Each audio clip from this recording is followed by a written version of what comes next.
The 0-2 pitch, swing and a miss, struck him out. The Philadelphia Phillies are 2008 World Champions of Baseball.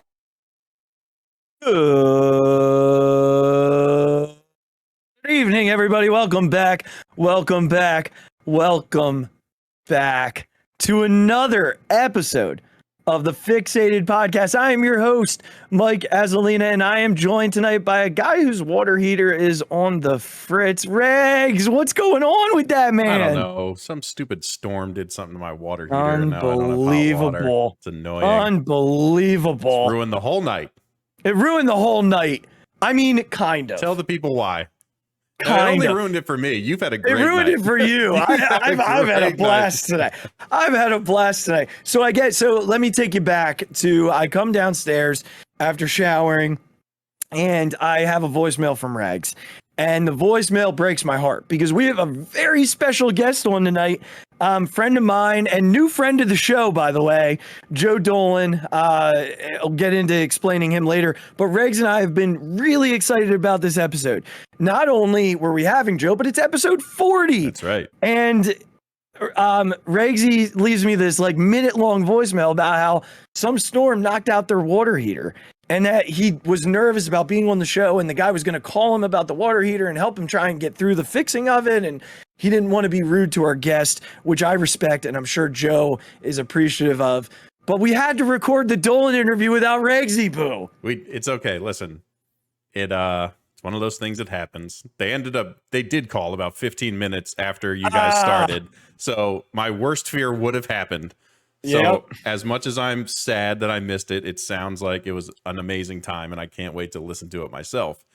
But, sometimes for the greater good, Azzy, that's what you got to do.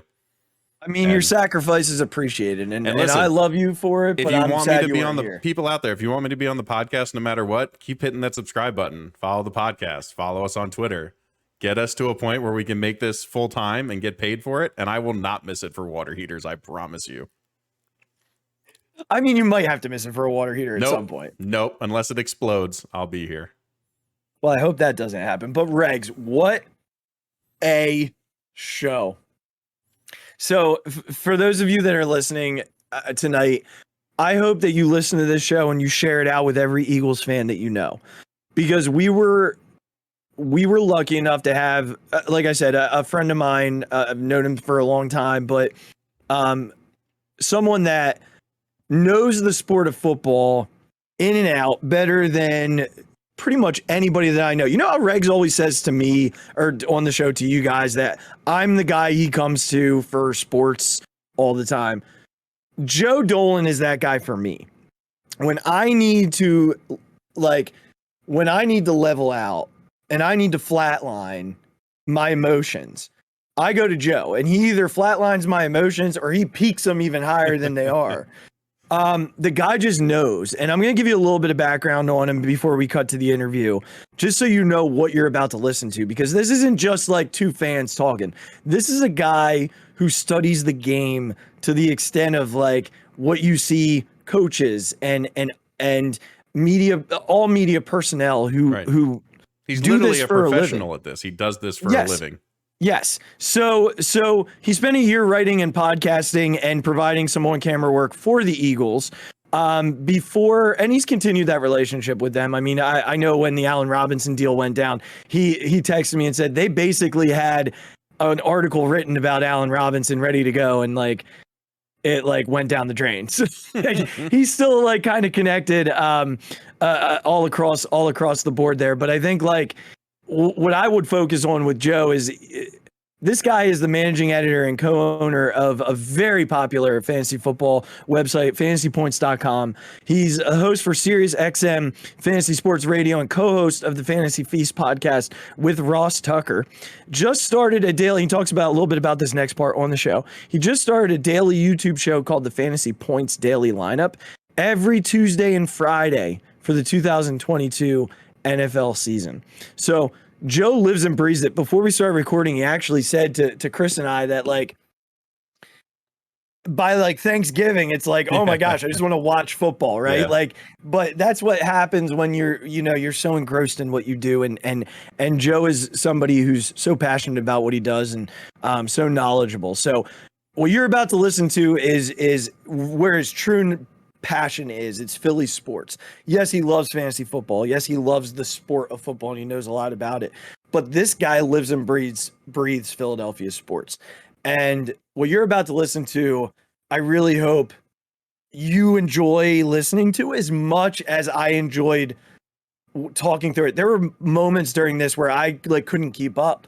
Like I just what he was spitting out. I could actually not keep up with him, right? I love it. I can't wait. Let's get the people into it. Let's enjoy the interview with Joe. Enjoy Joe Dolan, everybody. All right. Welcome our guest tonight, close personal friend of mine, Joe Dolan. Joe, welcome to the Phixated podcast, my friend. Be here, Michael. I am looking outside at a potential tornado, but my power still is on, so I will consider that a win. It's good to be with you, man. We've been talking via text here quite a bit. We're talking Phils, we haven't really talked birds. A whole lot about it. I guess we will now. But it's good to be with you, man. Everybody's got weather problems right now. I mean, my dog's scared to death. I have my door open because my poor girl, Crimpet, she's scared of the thunder. So I got to let her come in here if she wants to. But dude, I'm glad to be here. It's good to be with you. Good to be on the podcast. I would love to make this a regular thing, quite frankly. Yeah, absolutely. I often tell Regz, who unfortunately is dealing with weather himself right now, that having you on from the friend side is really cool. But like there's that piece of like this dude, his knowledge, him being you, obviously, is out of this world. And pretty much every Philadelphia sport, you're the guy that I go to when something happens immediately. Like, dude, what do you think? Are we crazy to feel this way? Should I be feeling this way? And you either talk me down or you bring me way up there with you. So I always enjoy our conversations, and I'm happy that you're here. And I do hope that we can make this a regular thing here on Phixated and have you on. So cheers to you being here, buddy. Happy to have you. Congrats on all the success with Fantasy Points. I see that you're wearing the hat. We're going to talk a little bit about that later on, but congrats on everything, man. I'm so proud of you. So happy that you're having so much fun with that. Well, first and foremost, I'm only wearing the hat because I'm kind of self-conscious about the hair at this point. The forehead's getting a little bigger. But no, thank you very much. We're expanding, so we're getting into data and charting and kind of making things more fantasy focused from that regard. Or if you're just one of them people who wants to sign up to our website and pay us $50. So you can download one cheat sheet before your draft and never look at the website again. I appreciate you too. I certainly appreciate the people who are with us year round, but the people who just want to download one cheat sheet, I love you guys just the same. So sometimes it makes me feel like I'm wasting my time in season, but nonetheless, it's dude, Fantasy Points. It's been fun. I'm working with friends, which is important. Michael, we're going up to Canton, Ohio. For the are you? Football Expo next Friday. There's like a big convention and all that, kind of like Comic-Con with even nerdier people. That's where I'm going to Canton, Ohio for. That's awesome, man. Are you doing shows there? Are you just meeting people? What's that? So I'll be doing some Sirius XM work. I will also be doing so they have this draft that the Hall of Fame runs. It's called the Hall of Fantasy League.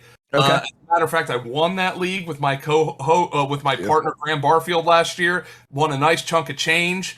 So we're doing that, I guess, at the stadium. We're doing that draft. But we won that league last year, so we're going to try to defend our title. So we're just going to meet people, have fun. Fantasy Points is actually sponsoring the welcome party on the Friday night at the Hall of Hall of Fame rather, and the Fantasy Football Expo. So we're going to have a whole lot of fun there.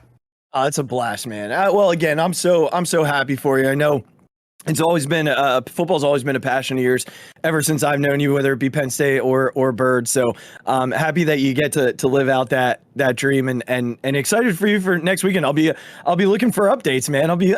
closely following, probably texting, not calling like brother Joseph, however, who we're going to talk about right now, because our history, for context, everybody listening, like Joe and I go back to like high school days when he and I were both in high school, and Joseph, my brother, and Joe worked at Crayola together.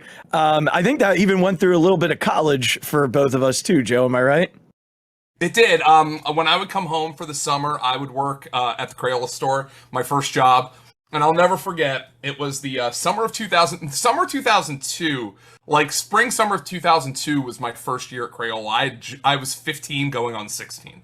And 2003, I was 16 going on 17. Now I'm Mr. Hotshot, knew my way around the Crayola store well. And our mutual friend Greg Wenzel, he also started working there around the same time. And during the summer, we would always add new employees to the Crayola store because that's when we got really busy. I mean, it makes sense. You're at the Crayola factory and the tourism season opens during the summer. And I remember one day looking at the schedule, and on the schedule, there was always a weekly schedule, right? And it would say 9 to 6, or 9 to 6 was the monster shift at the Crayola store. But it would always just like say, who's working this day? Who are you working with this day? Because we were all kids, we were teenagers. Some kids were in college. So we were always excited to see who are we working with. And I remember seeing the name Joe Azalina, and me and Wenzel looked at each other and went, oh no. Because we knew it was going to be an experience, right? So, because Greg knew Joe from soccer, and I knew Joe just because Joe would always say hi to people. Even if you didn't really know who he is, Joe would always say, well, your mom knows my mom. And I'm like, all right, great. But no, and then, it's been 20 years, right? Yeah. Yep. And then, oh man, the rest is history. I mean, and just the amount of time that we would spend together. Joseph, I think, like you and I knew each other through Notre Dame and just, our interactions there. I think Joseph kind of brought like all of us, not just me and you, but brother Chai and cousin Dan and the whole X-Blades, group together there. And he told the story the other night. We had Phil Gunther on the show with Joseph for a trade deadline preview. And Joseph told the story about getting sent home from work because he came in all upset that Phil and I and our team lost in the Legion Championship. He told the whole story, Joe. Oh, it was so bad. I mean, he was losing his mind that summer. God. But, Wenzel just flat out, just like, Joseph comes in and he clocks, and they didn't want it. They didn't want it. They lost to Nazareth. And Wenzel just flat out just laughed in his face. And if you know Wenzel, he does that kind of, like that. Yeah. And he just laughed right in his face, and Joseph lost his mind. And our manager, Chrissy, at the time, she was like, Joe, because she understood what he was going through. She's like, Joe, go home so I don't have to fire you. And he clocked out, and he was out for the rest of the day. He was there for 35 seconds. The shortest shift in the history of work. He loved that team probably more than 90% of the players who played on that team. So we love Joseph's passion. But man, Joe, we're gonna, I think, at one point just have to have a Joseph dedicated podcast, I think, where we just talk Joseph stories. It's gonna be serial. As a matter of fact, Joseph wants me to write a book about him. No, that's a much better idea. Yeah, I think it's a podcast. Yes, of Joseph stories. Yeah, I think that's what it is. A podcast. Now we're thinking, man. Yeah, this is it. That's thinking. That's what it is. Brains do. That's no book. It's a podcast. It's a podcast of just Joseph. I think that's what it is. You and I can host, and we'll bring on all the people in Joseph's life and let him tell stories. That's it. That's the winner. Done. We're done. That's it. That's it, Joe. But I think the one thing that we could probably go back on, we spent many a nights in the basement watching Phillies baseball, talking Eagles, watching Eagles games. And so I'm going to start, we're just going to dive right in, man. I brought you here to talk Philly sports and share some of that knowledge with us. So I just want to briefly just get your thoughts. We don't have to spend a whole lot of time here because we are going to talk a lot more birds, but your thoughts coming out of the trade deadline with the Phillies. How do you feel? Are you feeling okay? Are you happy with what Dave did? What do you think that it can get them where they need to go? Well, I think they're still flawed. By the way, I'm checking my phone to check on the Phillies. I'm doing the same thing. We're in the same place right now. But I think I think they now have a really good rotation. You know, Syndergaard's not Syndergaard anymore, right? But Right. like what they needed was essentially another Kyle Gibson kind of guy. You know, somebody who might get crapped on every fourth start, but the other three starts is going to give you 6 innings of 3-run ball, 6 innings of 4-run ball. Sometimes he'll give you 7 innings of 1-run ball. That's kind of what they needed. And I think they got that. They got a defensive center. I like the Marsh trade at first made a lot of people like shake their head because they didn't know who Marsh was. But it kind of feels like those are always the guys that other teams fix that the Phillies never try to. Mm-hmm. And I'm excited about that. You know, their hitting coach is getting good results. And I know somebody like Castellanos has had a down year, but like, you know, let him work with him. And then I think David Robertson looks to me like having somebody who's followed David. It feels like he's been around for like 30 years. And Yeah, how about it? Close to that. I watched his save yesterday. Like he looks better than I ever have seen him. Mm-hmm. And I kind of feel like he said that. He's like, I came back from Tommy John and I threw a fastball. And then he was like, oh, that wasn't supposed to do that. And like, and then he did it again. And he was like, that wasn't supposed to do that. And then everybody was like, it was kind of like the Mariano Rivera thing. Mariano Rivera always said his cutter was a gift from God. Yeah. Like he just could never throw a straight fastball anymore. And like, I think like the cutter that Robertson throws, it just like teleports. It doesn't dive like a cutter. Like, you know, it goes, yeah, it's weird. It's like, but no, he looks better than he ever has. I think they have a great bullpen. They have a good rotation. When Harper comes back, they're going to have an incredible lineup. I mean, I wouldn't want to catch them in a 5-game. Do I think they're the best team? No, I don't. But in baseball, you know, how often does the best team win? Right.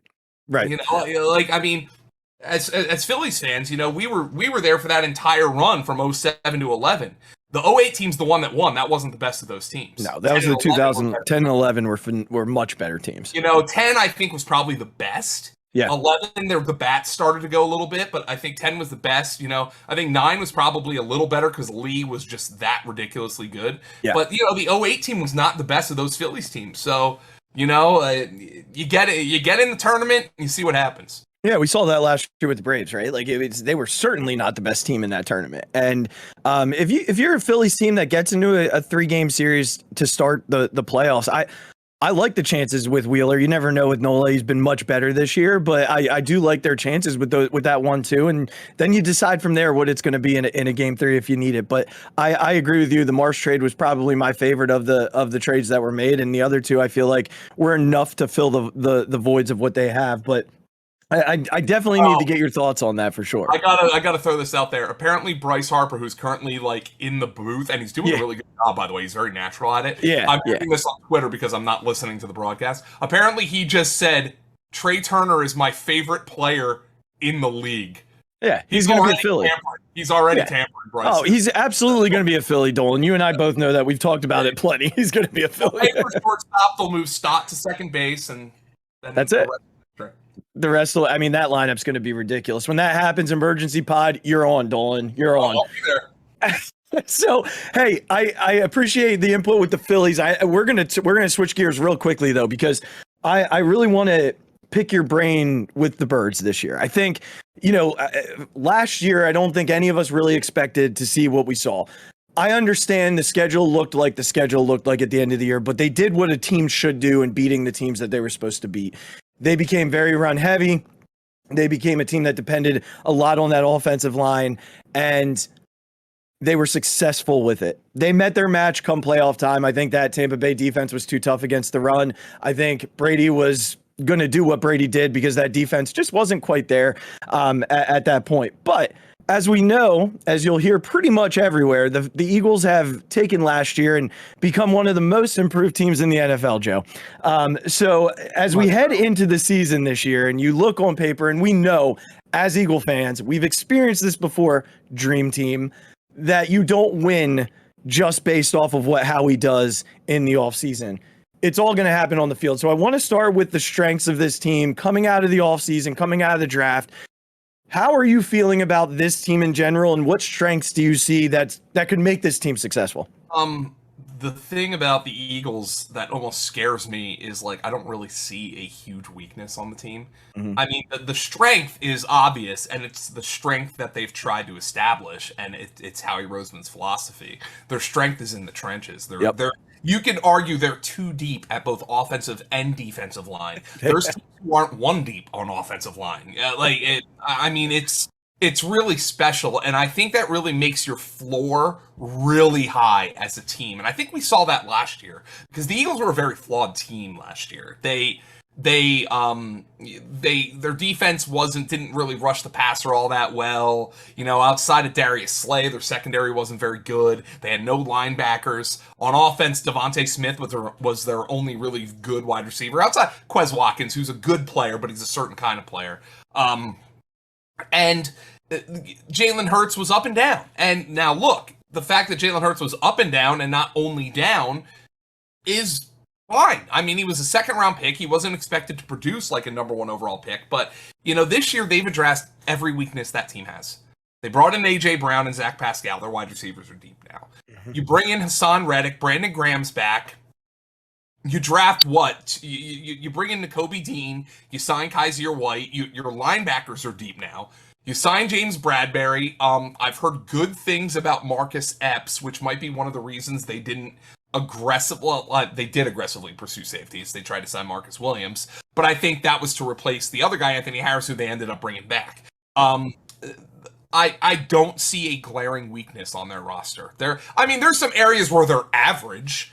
Maybe you can argue in the backfield that they're average, but I think they would argue that if we're going to be weak anywhere, we'd be weak in the backfield because our offensive line is good enough that they're going to be able to run the football, and Hurts is good enough that they're going to be able to run the football. So I don't think they're going to worry about that. I think it's a really freaking good roster, and this might sound self-evident, but I think if you were to pick Tom Brady up and drop him in a hot air balloon into the middle of Lincoln Financial Field, you'd say the Eagles were a leading Super Bowl contender. And I think you say that anyway with like a Tom Brady, but let's just say you picked up like a Derek Carr and dropped him in a hot air balloon and put him in like a Financial Field. You'd be like, this team can make some noise. So, and I don't think this is saying anything crazy. Like, we're going to see what Jalen Hurts has. And the best outcome for the Eagles in 2022 is Jalen Hurts is like, I am the franchise quarterback. Use those first-round picks to go get other players, whether it's via draft picks or trading the picks, and build the team around me even more. I don't know if that's the likeliest outcome, but that's the best outcome for the Eagles. And I do know that the Eagles believe if Jalen Hurts fails, it's not for lack of trying. They know he's going to try. It's just a matter of can he do it. And I think it's an open question, but it's going to be fun to watch. I think you can make a very bullish argument on Jalen Hurts and convince me. I think you can make a very bearish argument on Jalen Hurts and convince me. I think he's one of those players, but certainly he was good enough to get them to the playoffs last year. I thought he was terrible in the Tampa Bay game. The question is, how much of that was the injury? How much of that was the moment? And maybe he was just it was a little too big for him. We'll see how that changes, but I know that game left a sour taste in a lot of people's mouths. But I think the Eagles made the right decision this offseason. Don't go out and trade for Jimmy Garoppolo, okay? Howie Roseman is not in the business of trading for Jimmy Garoppolo. If Howie Roseman's going to trade for a quarterback, it's going to be for Russell Wilson, which obviously is not going to happen now. But he's not going to trade for somebody just because, do I think if Jimmy Garoppolo was in Philly right now, would they be better than they are with Jalen Hurts? Maybe it's 55-45, right. Maybe 60-40 if you really like Jimmy Garoppolo. But that's not enough for Howie Roseman to make the move, in my opinion. He's like, no, if I'm making this trade, it's 100-0. We are better with this guy. He's not going to do that. So he made the right decision to stick with Jalen Hurts for this year, and we're going to ride with him. We're going to see what happens. And you perfect. I love that you went to Jalen because he's kind of what I feel is he's been so. I feel like rightfully all the attention is on Jalen Hurts right now. And I don't want to say that it's fair because I think some of it is unfair. You've seen the comments on social media, I'm sure. He's very polarizing. I think this is the word I was stumbling over before.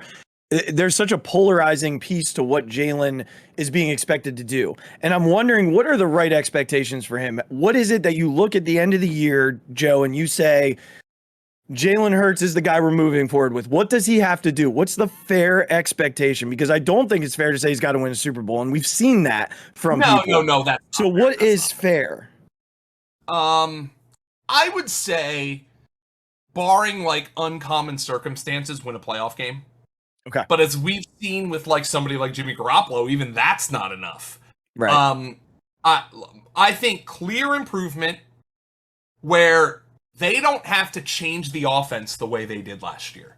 Because if they do, that's a failure. Because they went out and got A.J. Brown this offseason. And they brought in Zach Pascal. And Quez Watkins has taken a step forward. Now, if they have to change the offense the way they did to be as run-heavy as they were, then you know they're moving on from Jalen Hurts. Barring Jalen Hurts just being the most ungodly gifted running quarterback of all time, which won't be the case. He's very good at it, but he's not Lamar Jackson. So, while the run game is always going to be part of what Jalen Hurts does, and restricting him to be a pocket passer would be foolish. The offense has to expand. They can't lose games because of Hurts. They can't lose games because they don't trust him to throw. Maybe win a play. This is a team that's they are talented enough to go to the Super Bowl. Like I'm not exaggerating there. I'm not sure Hurts is there yet. I'm not picking them to go to the Super Bowl. I just think they're talented enough to do it. But that requires a leap of faith on Hurts. So that's the way I look at it. With Hurts, I think I'm being very fair. I've said all along, I've said this since last year, that the best outcome for the Eagles is Jalen Hurts is the guy. Yeah. Because then you have all these picks, and then you can supplement the roster and keep the train moving. He didn't prove to me that he was the guy last year. He didn't prove to the Eagles that he was the guy last year. But he didn't prove he wasn't the guy.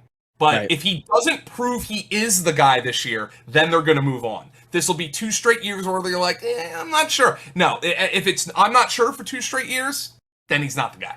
Yeah, I totally agree. And I think that's been my stance from the get-go of this year when I see people on social media saying, it's Super Bowl or bust, this team's built to win it. That's not fair for a guy like Jalen, who if they win a playoff game and they compete in a second round playoff game, then I think that's the step, right? If they do that in spite of him, like you said, if they're doing it because they're solely running the football, then absolutely. Meanwhile, Noah Syndergaard struggling, Joe. Struggling. Oh, no. Yeah. 5-3 game, bases loaded, 1 out. But so it's taking a step away from Jalen here and focusing a little bit more on the rest of the team. As you look at camp, and you talked about it, there's depth everywhere. There's depth all over the field. What position would you say intrigues you the most as we move through camp in terms of there's some real competition here, and there's going to be somebody who probably should make the team that won't make the team? Oh, for the Eagles, should make the team, but might not make the team. Yeah, thinking about a position where that could possibly happen. Running back is one, because they have a number of guys. Miles Sanders is going to make the team. He's too talented, as frustrating as he is. Gainwell's going to make the team. I think Boston Scott's going to make it because he's filled in so well when they've needed him. But they've got somebody like Jason Huntley, who's a talented return man. He might not make the team. You wonder if they're going to go maybe like re-sign Jordan Howard or somebody like that to be kind of a power back. And then also at wide receiver, and this might reflect on Jason Huntley, there's a young player out of Utah, Britton Covey, who he's an older prospect, which is one of the reasons he wasn't drafted. But he can be a really good return man. It feels like forever since the Eagles have had a really good return man. Mm-hmm. And I think that's something that's going to be really interesting to see. The battle is Jalen Reagor going to make the team? I'm wondering that as well. Yeah.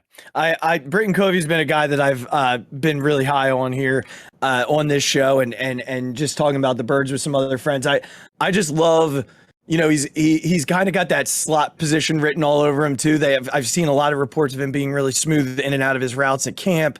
Footwork's great. So he's a guy I'm rooting for because, like you said, they haven't had return guys like him, but I also feel like they haven't had that annoying little Julian Edelman type slot either that I would just die to have, man. Just die to have. The guy everybody hates when you're playing against them. Yeah. And I mean, well, if Britton Covey makes the team, he'll be the 5th or 6th receiver. Like Zach Pascal is going to be a big slot. And if they want speed out of the slot, they'll go to Quez Watkins. But no, I mean, like, I think that they're good enough that they can keep somebody who makes them better on the margins, like somebody who's a good return man.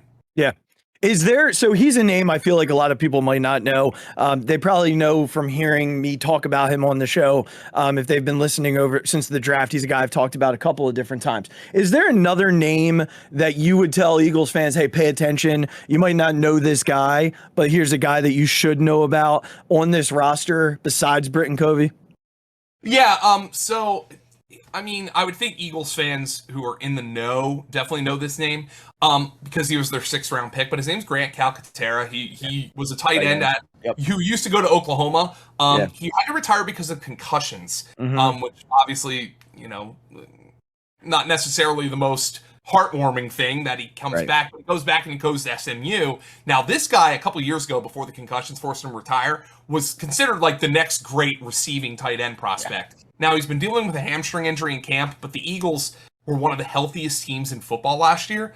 And I think part of that is because they were so delicate with injuries. They weren't trying to push things.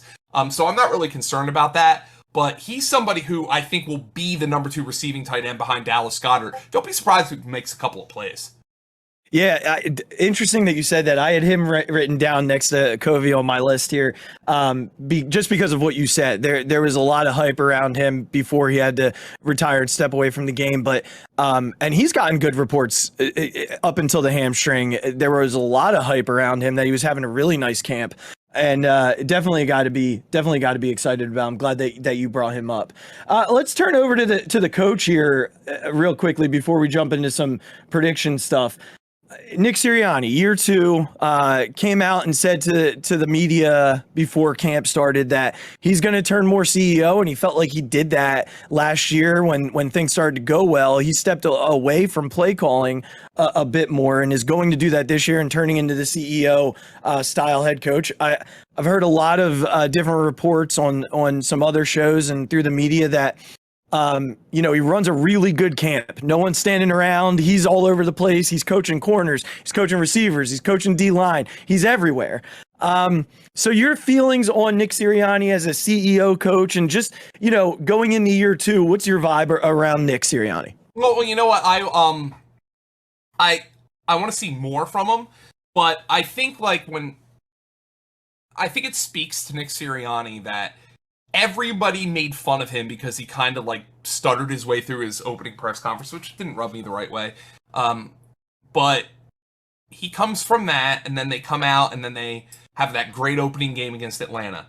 And then things start to go south. Hurts doesn't play as well. And then he comes out with the flower analogy, and everybody makes fun of him for that. And then the players bought into it. And you know what? He completely changed the offense, whether, that was his idea, it was a combination of ideas, him giving the play calling to Shane Steichen, or Steichen, I don't know. Steichen, I think it is. Yeah. And I just think that speaks to his leadership in the locker room and understanding what your limitations are. And if you understand what your limitations are, it's going to make you a better person. It's going to make you a better coach. So I'm optimistic. Do I think the Eagles have the next Sean McVay on their hands? I mean, probably not. But that doesn't mean you can't be successful. I think Nick Sirianni's somebody I think the fans in Philadelphia root for. They can identify with. He said something corny, and then everybody's making fun of him for it, and then the team bought into it, and then they started winning games, and everybody's like, all right, that makes sense. He's just being positive. He's trying to lead by example. I can get behind that, and I would say he's probably, based on the way I've seen him here, I think he's an average coach. I think his resume would speak to that. I think I would have said the same thing about Doug Peterson after his first year. So I don't think there's one reason or another to be super high or super low on Nick Sirianni. I think he did some good things after he did some bad things, and you would anticipate that from a rookie head coach. Yeah, absolutely. And I love what you said about just knowing your limitations, because I feel like there were times where that was my biggest criticism of Doug. I feel like Doug didn't, always make the necessary adjustments and thought that his way was going to be the way. And I at the end of the day, I think that was kind of what wrote him off here in Philadelphia and why they had to move on. And it's unfortunate because I'll always be a Doug guy, clearly. But I do think that they have something with Sirianni. I think the players buy in, but they buy in until they lose, right? Like we've seen that before. So hopefully, he keeps the winning ways going. They definitely have the talent for it. It's just a matter of whether or not they can be coached up. So, as we turn the corner here to the end of our time together here, a couple of thoughts from you on this. We talked about the talent quite a bit, but when you look around the rest of the NFC East, do you feel like this Eagles team has the best roster, at least right now on paper? And we know you don't win games on paper, but when you look at the Giants, you look at the Commanders, you look at the Cowboys, is this Eagles team the most well-rounded roster in the division? Yes, and I don't think it's particularly close. Yeah. I agree with that. Dallas has a better quarterback, more experienced quarterback. Mm-hmm. I mean, I think Washington and the Giants, I think you could make an argument that any of those three quarterbacks is the best. You can make that argument that any of those three quarterbacks is the worst, I think. So I think, look, no Eagles fans miss Carson Wentz, but I think, based on Jalen Hurts' resume, vis-a-vis Wentz's resume, vis-a-vis Daniel Jones' resume, Jones has the worst resume of the three, but he's also had the worst situation of the three. Mm-hmm. Dallas, I think, is definitely the biggest contender for the division, if not the Eagles. But Dallas is, they get one. If Zach Martin or Tyron Smith goes down, that offensive line is going to be terrible. Mm-hmm. And that's been a strength. Their wide receiver group is thin beyond CeeDee Lamb. Their defense is probably going to be better, but I think it's good at best. I honestly just like catching up on vibes from camp. It almost feels like if there's a team that's going to surprise, it's going to be the Giants. Yeah. Like Brian Daboll, you actually get a forward-thinking head coach in there. They do have talent on offense. Now, a lot of that, hypothetical. They have 4 new starters on the offensive line. They've had a lot of injuries at wide receiver. Obviously, Saquon Barkley's been injured. They tried to improve defensively, but they lost James Bradbury. They did draft Thibodeau. So I think the Giants are a team that, in my mind, could surprise. But I think if you're just weighing the roster, I think it's the Eagles. I don't think it's particularly close, and I think depth is a big reason for that. Dallas is out of depth because Dallas doesn't have cap space. And while the Eagles don't have cap space, that's because they do have depth. They're paying depth. They have a lot of talented depth. So I think the Eagles can withstand a storm a lot easier than a team like the Cowboys can. That's very fair. That's very fair. And when you think about the NFC as a whole, where would you put the Eagles at least preseason? Obviously, the Rams being the defending champions, they're probably at the top of your list, right? But Stafford's dinged up, though, which is concerning to me. So, I would say, obviously, the Rams are a better team than the Eagles. I think that's... I can't, in good conscience, say they're not. Right. The only other team, because now look, I would think San Francisco's up there, but Trey Lance might be a bigger question than Hurts at this point. Sure. The only other team who I'm like, all right, Green Bay I'll default because of Rodgers. Right. Although they have plenty of questions themselves. So the Rams, presuming Stafford's healthy, Green Bay is better than the Eagles just because of Rodgers. The only other one that I'm willing to say for certain is better is Tampa. Now, that's not exactly a hot take. I just gave you 3 teams who won their divisions last year. So, that's not, but I'm serious. They're the only teams, I'm not willing to say Minnesota's better than the Eagles. The Cardinals are a shit show right now. Yeah, even though they extended Kyler Murray. I'm not willing to say they're better. The Seahawks certainly aren't better. The 49ers, Trey Lance is a big question. The Falcons stink. The Panthers stink. I think the Saints are mediocre. The Lions, I think, are going to be better, but I don't think they're going to be very good. The Bears are atrocious. They might have the worst offense in the entire league. I just mentioned the Cowboys, who I think are probably on the Eagles tier. But I'm down on the Commanders, and although I think the Giants are on the up and up, I'm not sure this is their year. Just running down all the teams, there's only 3 I'd say for sure I'd wager to beat the Eagles straight up on a neutral field.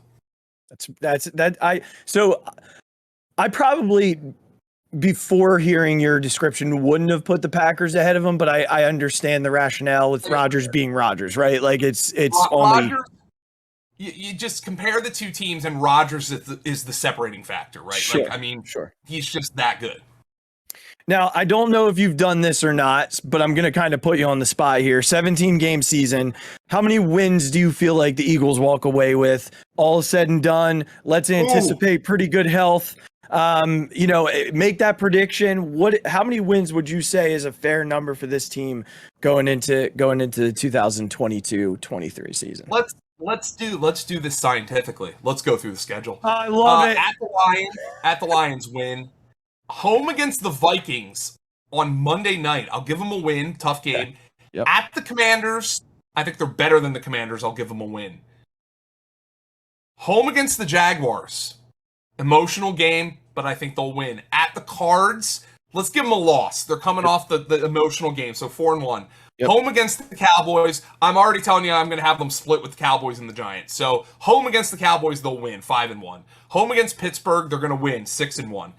The Texans win 7-1. Home against the Commanders, win 8-1. On the road against the Colts, the red hot, loss 8-2. Now people start to worry because they're going to lose to the Packers, so now they're 8-3. Home against the Titans, they're going to go 9-3, but then they go on the road to the Giants, 9-4. They're going to beat the Bears on the road, 10-4. They're going to lose to the Cowboys on the road, 10-5. They're going to beat the Saints at home, 11-5, and then they're going to beat the Giants at home. They're going to finish 12-5. Listen, the toss-up game I have there in the early part. There are two toss-up games I really struggled with. I mean, outside of all the division games, but I think the Vikings on Monday night, week 2, is a toss-up game. And I will say this: although I think they're going to win, I'm kind of spooked to go to Detroit in week 1. I've said that this Detroit team's tough, and they've added talent. Yeah. They whipped them last year. Dan Campbell's going to have them all fired up for that game. I wouldn't be surprised if the Eagles struggled a little bit in that game. Yeah, I've said that a couple of times. That's interesting because that for a different reason, I feel like they've gotten a little bit better too. Like they've added some talent to that roster, both defensively and in the wide receiver position. So it'll be at least an interesting game. I don't think it's going to look like you said, what it did last year. Any bold predictions outside of the record? Thanks for going through that. That was awesome, by the way. Anything bold that you're like, this, I feel this, you mentioned before a hot take. Do you have any hot takes or bold predictions about this Eagles team? Ooh. That's a good question. Yeah, I have one. I think there's going to be a lot of Kenny Gainwell jerseys in the stands this year. Yeah, buddy. Yeah, Let's buddy. just put it that way. Yes, sir. Yes, sir. I am right there with you. I've written him down in every fantasy draft board that I have. That dude, they love him, man. They absolutely love him. It's not a very well-kept secret, I'll tell you that. I agree. Yeah, that's a great bold prediction. One I 100% agree with. Joe, before we jump over to your Phixated, because I am putting that on you tonight, big guy.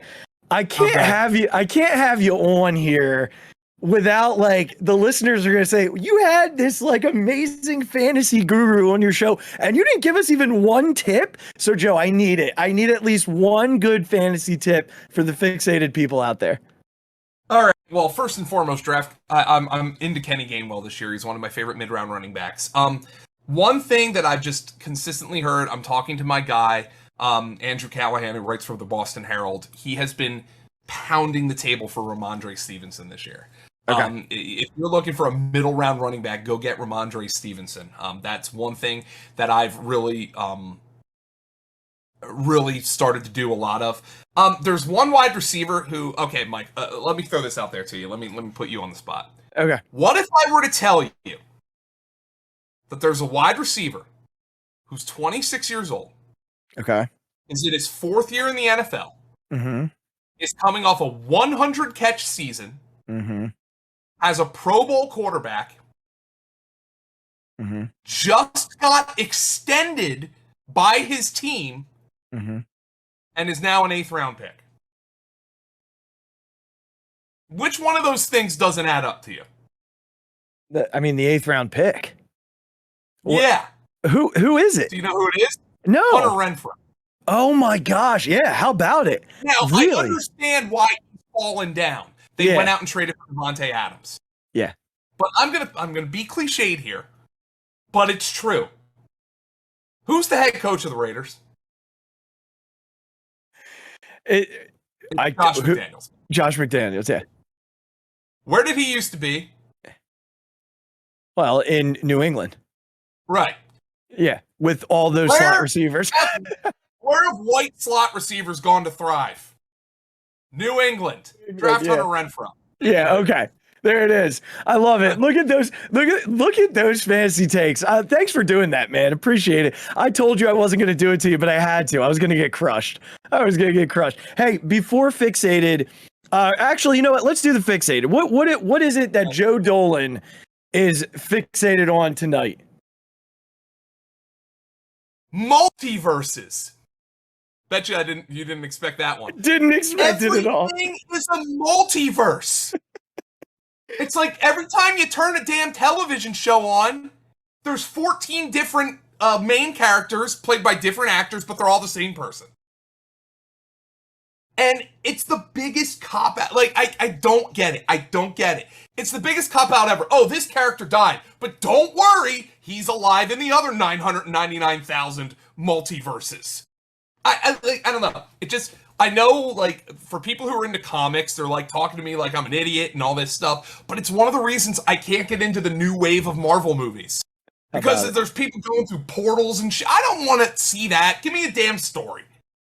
Like, don't worry. But in the multiverse, this didn't happen. So we can just reverse everything that nobody likes about it. Like, tired of multiverses, man. I'm tired of them. I don't want to deal with them anymore. Listen, I did not see that coming.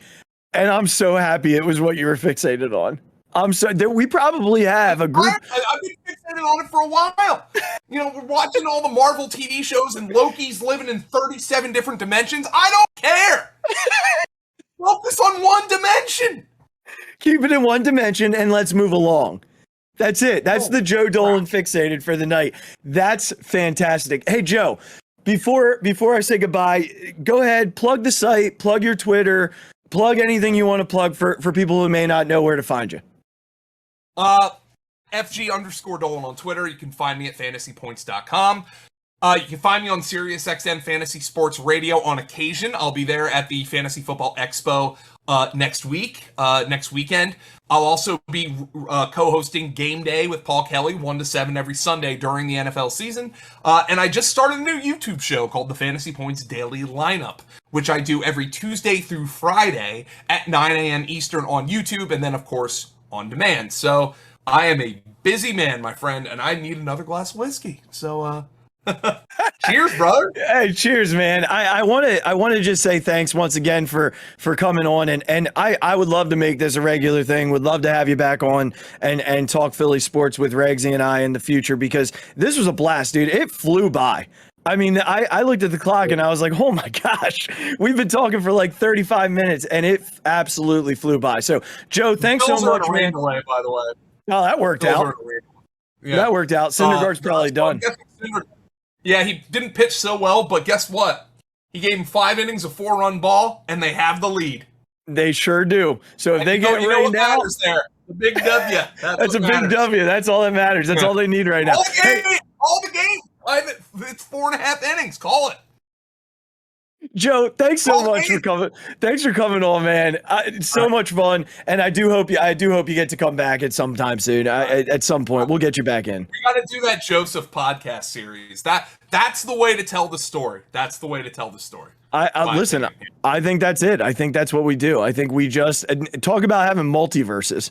We gotta censor some of that stuff, though. I'm not sure some of that stuff is woke. That Joseph went through back in the day. No, I'm pretty sure we'd have to. We love him, man. We love him. Yeah, he's amazing guy. All right, Joe, thanks so much. We're gonna sign off at this point with you, and just can't say thanks enough. And I certainly can't wait to have you back, man. See you, brother. Say it. I mean, Regz. Does that guy have some energy or what? Goodness gracious. I mean, I just came in for his Phixated, which was unbelievable, by the way. I'm so happy where he took that. Didn't see that coming at all. Pure definition of Phixated, though. Yeah. Just the pure essence of the whole reason we have that segment. It's because it's for anything, as you've given great examples to in the past.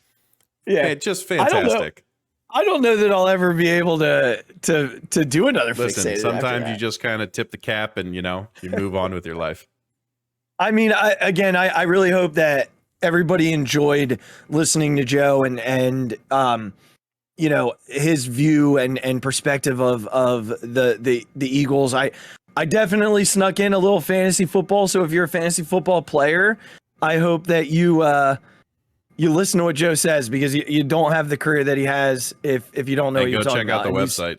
And go check out the website for sure, fantasypoints.com, and follow him on Twitter. He's an absolutely tremendous follow on Twitter. Again, I want to thank Joe from the bottom of my heart for taking time to come and spend some time with us tonight. And like he said in the beginning, hopefully we can do this more often. Get him on here talking Philly sports and reacting. He definitely, I don't know.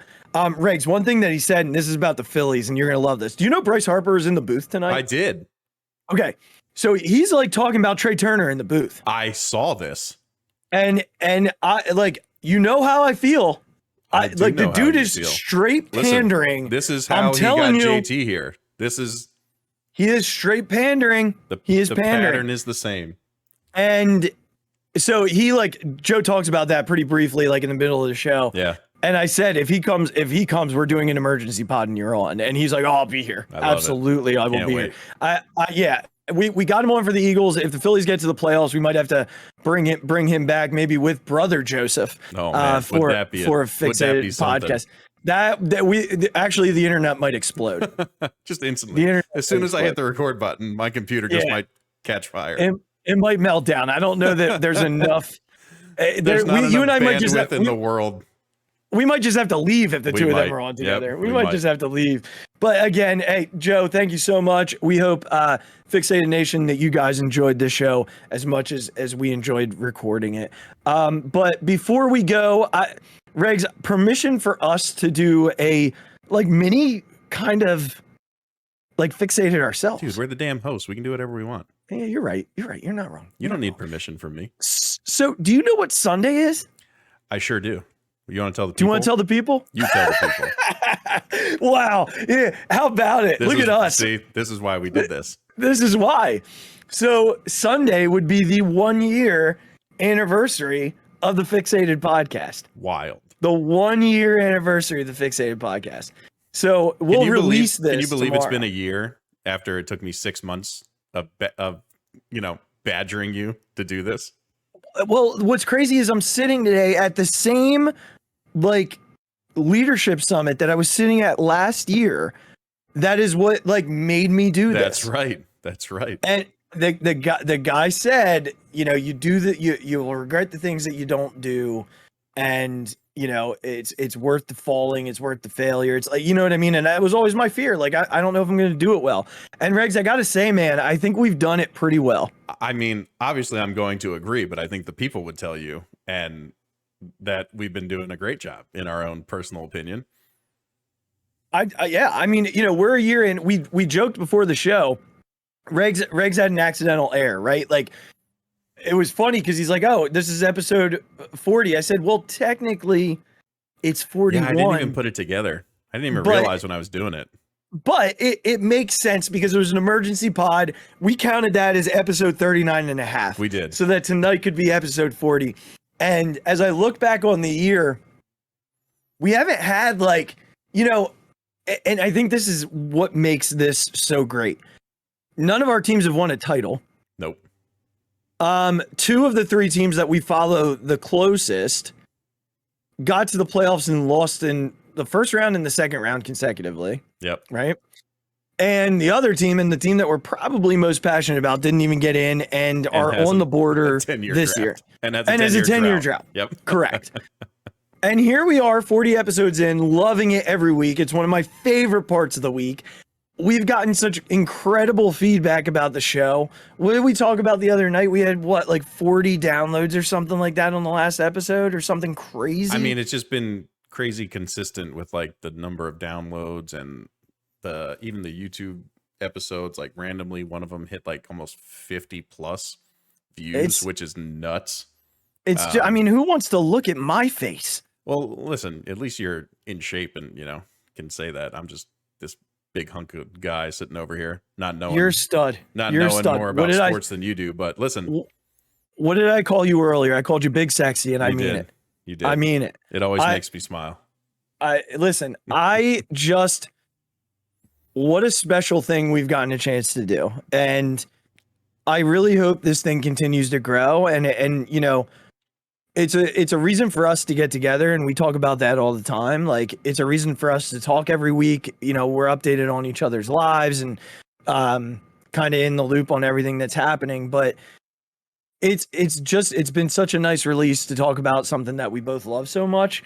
And I'm so appreciative to every single person who has taken 45 minutes to an hour, sometimes an hour and a half out of their day to listen to the two of us talk about Philadelphia sports. And I'm thankful to you for making me do this. Listen, not to get too sentimental, but obviously a year of doing something is a long time.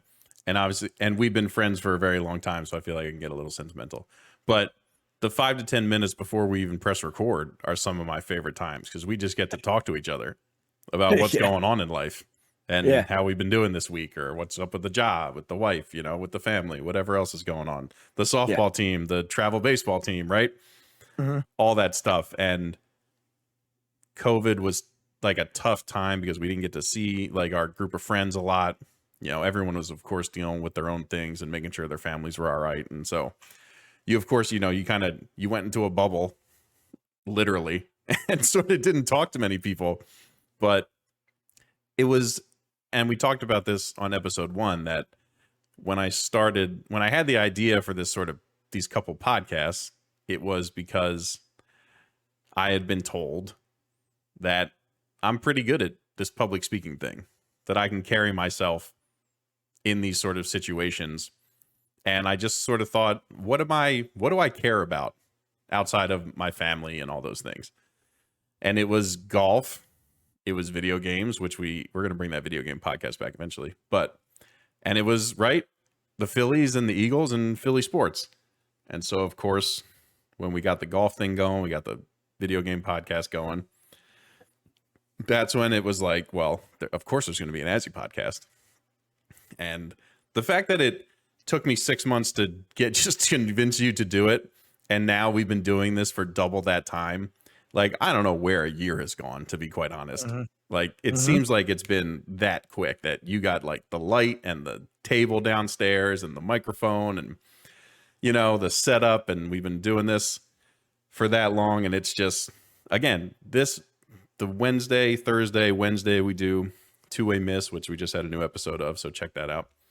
And then Thursday doing this with you again is like, it's the most fun that I have all week. And the fact that I get to do it with two of my best friends and people that I've known for 15 years now is the best part about it. It's the best part about it. And the fact that it's doing well, and the fact that people are actually listening and giving us feedback, or, leaving their comments on the Facebook page or subscribing to the YouTube channel, like, that's just the cherry on top. If I just got to talk to my best friends about the stuff we love, that's cool. If like 3 people listen to it, but like 25 or 30 of you listen to this stuff and watch the YouTube videos, and 70 some people follow the Facebook page and all that stuff. So it's just wild. And I love that it's worked out.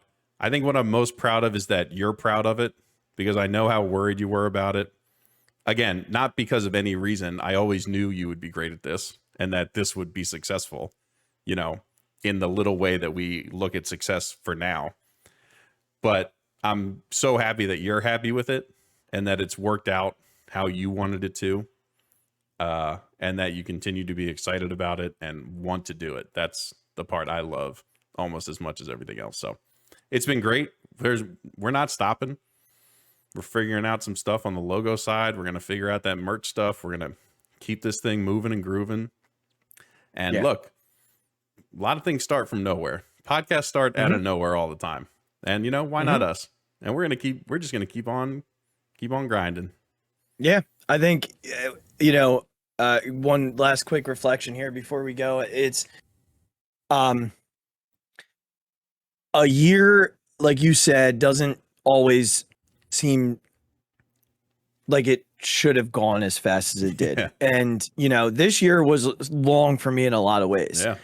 But no matter how hard the job got or, you know, personal struggles that, you know, I've had this year, this was like such a constant for me. And I always looked forward to the feedback, and not just the positive stuff, because I did have people say, you know, you should try this, or, you know, maybe you and Reg should disagree more, or like those sorts of things. And I always look forward to that stuff, because I think in any walk of life, you just want to get better. You know, you want to do things better because you want the people who are impacted them to be impacted in a positive way, right? Any kind of positive outcome for someone else is why we do the things we do. And if you're not doing it for the positive outcome, then you better check yourself. Yeah. But, you know, so I welcome that stuff. If you're listening to this show and you're like, they should try something like this, if you got my number, text me. And if you don't, follow me on Twitter and send me something, because we'll do whatever you guys want us to do. Yeah. Like, we want this to become your show as much as it is ours. And yeah, we're going to get the merchandise going. We've got the logo ready to rock. And now it's just about, you know, growing this thing. You guys have gotten it started. You're always going to be the loyalist. You're always going to be the first that have come along with us in the journey. But now it's time to grow this thing, and it's time to let other people see what it is that you enjoy about this show, and what it is that you enjoy about taking one day a week to listen to the two of us banter back and forth. And when we're lucky enough to get people like Jack Fritz or Joe Dolan, or, you know, Joseph and Phil, and people who want to spend time talking to us, it's pretty awesome. Yeah. It's pretty awesome. It is. So let's share some of that energy out there, because we feel very lucky to do this. And if we could just do this forever, and bring you content every single day, we would. I would bring you content all day, every day. I'd do a 4-hour live show if I could. That's right. Every day I would do a 4-hour live show about Philly sports. But we got to keep going, man. We got to keep going. And I love what you said. We're not stopping. It's going to keep going, and everything grows from somewhere. And our journey started a year ago on Sunday. So we're releasing episode 40 about 2 days early, but happy 1-year anniversary, Phixated. That's right. Thank you to everyone out there who takes the time. Well, I will continually be amazed that more than 2 people listen or watch this stuff. So again, to just reiterate, everyone out there, like, we can't thank you enough for taking the time. For sure. Well, before we get going here, I'm just going to do our quick plugs here. To help us grow, click subscribe below. And if you've already have, send it to like 5 other people. It's just keep, like the branches on a tree. Just keep it growing. Send it to more people. Make them click subscribe. And hopefully they'll enjoy it as much as you do. Make sure you follow us on anywhere you get your podcasts, Apple, Spotify, Amazon, wherever you listen. Right. Make sure that you're following us there. Every follower helps. Every download helps. We're so appreciative of all the ones that you guys have done for us. I can't actually put it into words other than saying thank you. Make sure you follow us on Twitter. You can follow the platform at Birdies and Beer. Follow the Phixated Pod. Follow me at the Mic Drop 5. Follow Regzy baby at Big Regs with a Z. Dang. And you can follow us on the Facebook Phixated fan page, both with a PH. Ladies and gentlemen, once again, want to say thank you to Joe Dolan, who just texted me and thanked us for having him on. And honestly, like, I don't know why he's thanking us. Like, thank you, Joe. That's right. You were amazing. And once again, thank you guys all for listening. We love you so much. We appreciate you so much. Go ahead, have the best week. Be safe, be kind, and take care. We love you all. Have a good night, everyone. Happy anniversary. You too, buddy.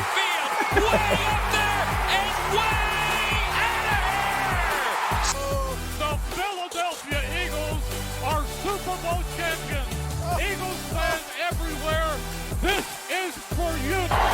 The 0-2 pitch, swing and a miss, struck him out. The Philadelphia Phillies are 2008 world champions of baseball.